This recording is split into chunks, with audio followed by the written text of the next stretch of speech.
Hey there, everybody. It's time for a sip from the cup of positivity. How have you been this week? Let us know in the chat as we settle in.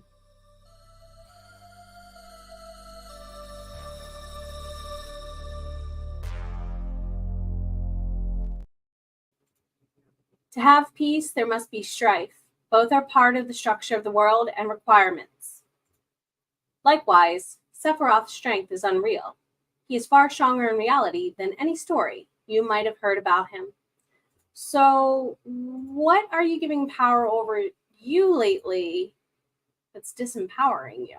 My name is Jenna O'Malley. Welcome on into the midweek sip from the cup of positivity. If you want to find out more about all of the epic things I do, please do check this link here. Or if you want to join one of my classes, that would be the link to check out. Or just simply if you want to like, comment, share, subscribe, live or replay. Good to see you. Good to see you. Bring a friend. Jess is here. Hello, hello. Miranda's also here. You are totally awesome. Thank you all for showing up. Thank you all for being here. So we have two quotes we're looking at this week, and it's solely because this Egyptian proverb had a word in it that's also the last name of a character, and I'm Lady Nerd. So to have peace, there must be strife. Both are part of the structure of the world and requirements, or else we wouldn't have been sent to Earth to live this life. I've been told that since I was a child. Some of you, regardless of your cultural or religious upbringing, probably have heard this too. Pardon my French, HE double hockey sticks is literally what you make it. And I think that's why some of us are here to learn those lessons, is something that a pastor I grew up with in the Catholic Church used to say to us as kids. Mind you, he was serving inner city Baltimore. I think he knew his audience more than he cared to, let scripture be what ruled in that case. And what structures are we using?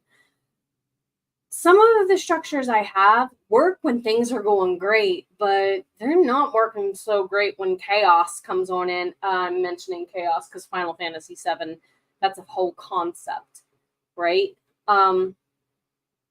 A lot of us have had blockages pop up. Like, let me know in chat if you agree with this. Quarter 1 and Quarter 2 were pretty dang good this year for me. Something happened in Quarter 3, and it literally just feels like all of my structures, all of my plans didn't iron out the way I had thought, and I had to throw them back through the wash.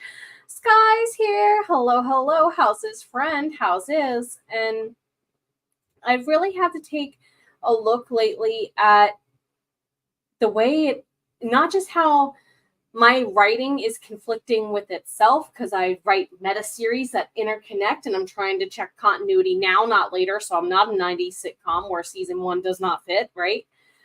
On the other hand, I'm also looking at the conflicts in my structures that are not working because I'm trying to make stuff do that and they're not exactly. So I had to pull back hard this last month and a half and kind of iron that stuff out and fix it in time for the holidays to navigate the challenges of the ups and downs of business. And yeah, this is how I feel about my Q3. I know why the Kickstarter failed.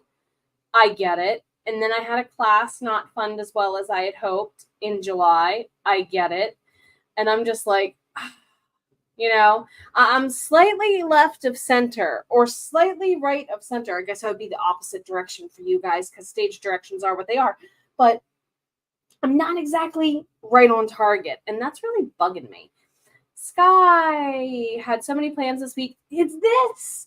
This is not a bad thing. It's just annoying. I feel like, I don't want to say I wasted my time, but I wish I had realized that there was a better way to do it more efficiently so that didn't happen.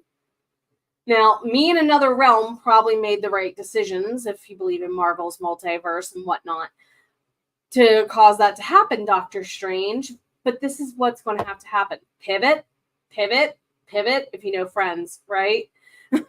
we're definitely doing that cloud strife. So I really had to lean into my supports, and I doubt it so far back as to look at how am I supporting me first so I can serve others later. I thought I learned that lesson a couple of years ago. No, I don't think so. And this is because we're often going up against the big bad boss before we think we're ready, aren't we, Cloud Strife? Maybe I should go level grind a little more. Miranda, for Q3, you didn't really schedule how much. Oh, that's right. You had a full I think we mentioned this briefly last summer that it went differently than planned with the kids too. If I'm remembering a similar conversation, I want to say in either it was a Sunday chat. It was either one of Mel Powers' Sunday mornings or one of Tracy, the revised writer's afternoons, where I think I remember us having a similar conversation. So note to you, it might be a good idea, because some people have already bought their planners for next year. Maybe make a note to yourself somewhere that you'll see it for planning for Q3. This helps me out a lot from quarter to quarter to do those reflection sheets even that Sarah Cannon has in her HB90 system. Go back and look at them because they are a huge help so that I can do that time adjustment for sure. And to those of you who have children around you every day to caretake for them, bless you. Bless you for all you do, seriously. Sky, it's one of the reasons why you're trying to track what you're doing rather than actually trying to plan. Yes, this is why, like, my Kanban board normally works for me for this kind of overarching bird's eye view of things. I just couldn't get my brain to keep going and looking there this quarter, and I don't know why. So I went back to just making a new gist list every time I needed to get stuff done, but I'm not getting stuff done as efficiently. So yeah, you feel like you're wasting time, only have to change said plans. This is why I struggle to do pretty planning. Like, you see some people have all the gorgeous planners. I struggle with doing super, super pretty because I'm going to want to go in and change everything when the week gets crazy. So that's just my brain. There's no right or wrong. That's just my brain. Jess, you still haven't learned. You are in the process of educating yourself on this lesson, and I look forward to cheering you on through graduation on it. Truth be told, Jenna's still relearning it too as life stuff comes up. And you've had a lot of life stuff come up. How many of us have had the collective world essentially go, here's your shadow. Let's contend with it and rebalance it with your light there, Strife, Cloud Strife, just a little bit. Miranda, you had no extra kids. That's what did it. So now you have a high threshold and a low threshold. So you know what the difference is in case you have different numbers. And this review is going to help you next year to know those decisions. Sky, you want the Kanban board to work so hard, but it's third quarter and you have it set up and not touched it. It's okay. You're going to go back to bullet journaling. See, I keep saying, I've said for now 3 years in a row, I maybe need to go back to my legend planner and see if I can get everything back into one planner. I love my disc-bound planners, but I'm going to be honest. I've hardly touched my disc-bound planner at all this year. I've really been relying on the Kanban board, my daily, and then my weekly sheets. And I'm just like, maybe I should go back and, reevaluate instead of just going with what was on sale, Jenna, because that's what convinced me to go back to the discount, because Michaels puts happy planners on sale for like the less than the price of a legend planner. And life needs to stop. You need to catch your breath, honey. I think that's what all of us are feeling, and that's why I like this time of year but don't like this time of year. I fight a lot of speaking of Sephiroths there, Cloud Strife, speaking of Sephiroths in your life, a lot of you don't know that this day is kind of a bittersweet day for me.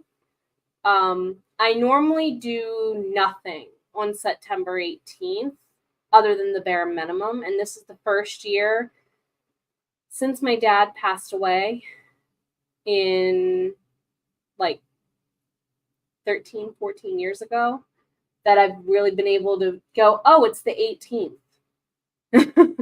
It didn't really hit me until like later in the day. I wasn't waking up crying, and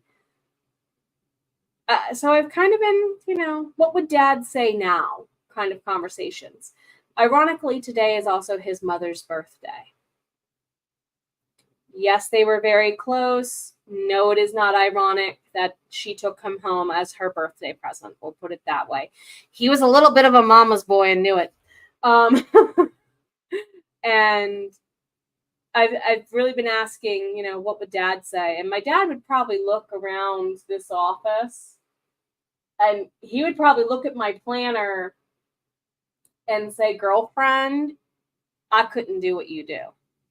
And it's really, really just August hit a lot of us hard. And I realized that since I took that week or so off in August, I have yet to fully be back on.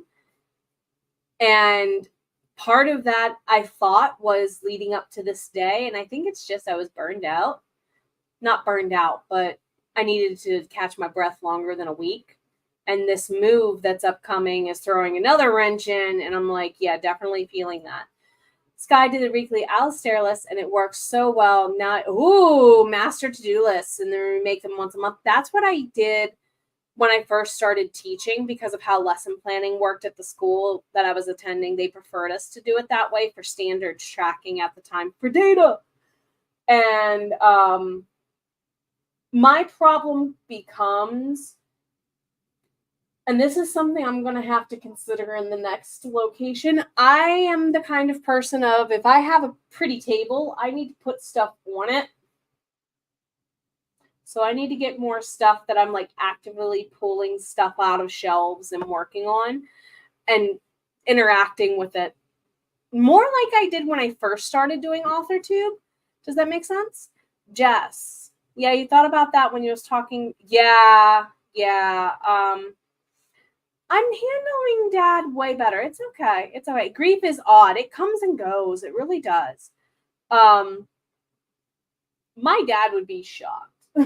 My grandmother would be, oh my God. If my grandmother were here, holy cow.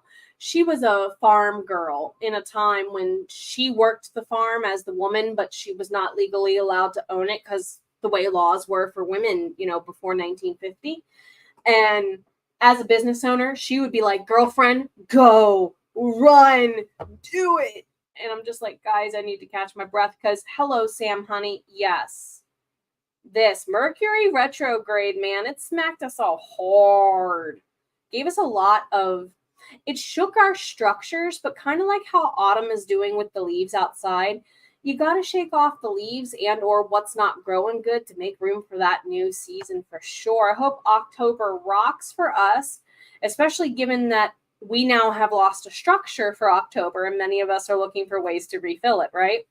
Sky, you need storage and less flat. See this? Like, I realized this could become my new dresser if needed in the new place. So it has a job wherever we move to because I haven't even looked at a place in person yet because finding one I want to look at's been difficult, but getting easier. And this is the thing. I should know because I had a full classroom full of flat surfaces. What I used to do during my planning period. Every desk was a planning's desk. Just saying. Don't give me more desks. Don't give me more students. It's one more desk for me to do something with. Jess, you have something before sprint start. That's fine. That's fine. That's fine. And if you ever need a hug, you're always welcome at my table. You guys, gals, pals always are. So seriously, our structures got shook. Our structures got shook hard in the last couple of weeks, but what if that was the mini boss for something greater? Because Sephiroth kind of is a mini boss to a bigger boss, if you know your Final Fantasy lore. So, yeah. What Sephiroths are you facing? Are you tackling? Are you just right out Buster Sword blasted through and didn't even give yourself credit for? Have you given yourself credit for the pivot? go grab some coffee with me. I'll see you in Sprint soon.